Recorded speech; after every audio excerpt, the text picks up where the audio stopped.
Pernah dengar kalian Perang Dunia Pertama? Sebelum Perang Dunia Pertama itu belum ada yang namanya negara-negara yang kita ketahui sekarang. Kayak Iran, Israel, apalagi Saudi, Kuwait, Qatar itu belum ada. Dulu sebelum Perang Dunia Pertama itu cuma ada satu negara, itu namanya negara Ottoman Turki. Jadi seluruh wilayah Timur Tengah itu cuma satu negara di situ, namanya Ottoman Turki. Kemudian Ottoman Turki ini peranglah dengan Eropa. Itu yang kita kenal dengan Perang Dunia Pertama, yaitu Khalifah Ottoman Turki. Jadi karena Ottoman Turki ini kalah, seluruh wilayah Timur Tengah itu jadi milik negara-negara Eropa, termasuk Perancis dan Inggris. Lalu seperti Caila bilang, melalui perjanjian yang namanya Sykes dan Picot, negara Inggris dan Perancis sebagai pemilik dari seluruh wilayah di Timur Tengah itu mengizinkan negara-negara yang sekarang ada ini untuk berdiri. Jadi negara Arab, negara Saudi, Jordan, Syria, Qatar, Kuwait itu semua diizinkan berdiri sama negara Inggris dan Perancis. Itu makanya gak usah aneh kalau lihat sekarang tidak ada satupun negara di Arab, di Timur Tengah yang mau nyerang Israel untuk membela Palestina. Karena rezimnya aja diinstalasi sama Barat. Hampir seluruh negara-negara yang ada di Timur Tengah itu rezimnya pro Barat.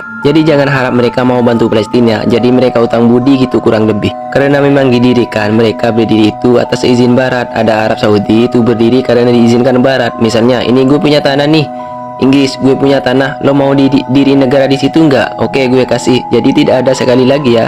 Kenapa negara-negara Arab tidak pernah membantu Palestina? Karena hampir semua negara-negara Arab di sana itu rezimnya pro Barat. Aku jelasin kenapa negara-negara Arab di sana itu. Karena negara superpower Amerika dikuasai, tidak akan membiarkan ada satupun negara di Timur Tengah yang tidak pro Barat, apalagi anti sama Barat. Itu akan digulingkan melalui perang saudara yang didanai dan dipersenjatai oleh Amerika. Pernah dengerin yang namanya Muammar Gaddafi nggak? Muammar Gaddafi itu presiden Libya, itu ditumbangkan, digulingkan melalui perang saudara yang CIA terang-terangan mengakui, mendanai dan mempersenjatai perang saudara di Libya yang menggulingkan Muammar Gaddafi. Terus ada lagi yang namanya, pernah dengar namanya Bashar al-Assad? Bashar al-Assad itu presiden Syria, itu juga digulingkan melalui perang saudara, yaitu dipresidenkan oleh Obama. Waktu itu terang-terangan mengakui, memperdanai dan mempersenjatai pemberontak di sana. Jadi jelas ya, jadi dia tidak menurut apa kata Barat. Itu alasannya kenapa digulingkan. Kita kembali ke Iran sekarang ya. Kalian tahu Iran? Ini harus tahu, Iran itu dulunya itu sekutunya Barat. Sebelum tahun 1979, Iran itu adalah negara kerajaan. Raja Iran namanya Shah Reza Pahlavi. Itu ada raja yang pro Barat. Bahkan minyaknya Iran itu dikelola sama British Petroleum. Sampai akhirnya tahun 1979, Raja Shah Pahlavi yang pro Barat ini digulingkan oleh yang namanya Revolusi Islam yang dipimpin oleh Ayatollah Khomeini yang sekarang. Sejak tahun itu, 1979, yang namanya Iran itu yang tadinya pro Barat jadi anti Barat. Apakah Amerika diam saja? No. Amerika berulang kali mencoba menggulingkan rezim Islam di Iran. Salah satunya adalah dengan mendanai dan mempersenjatai yang namanya Saddam Hussein untuk menyerang Iran. Jadi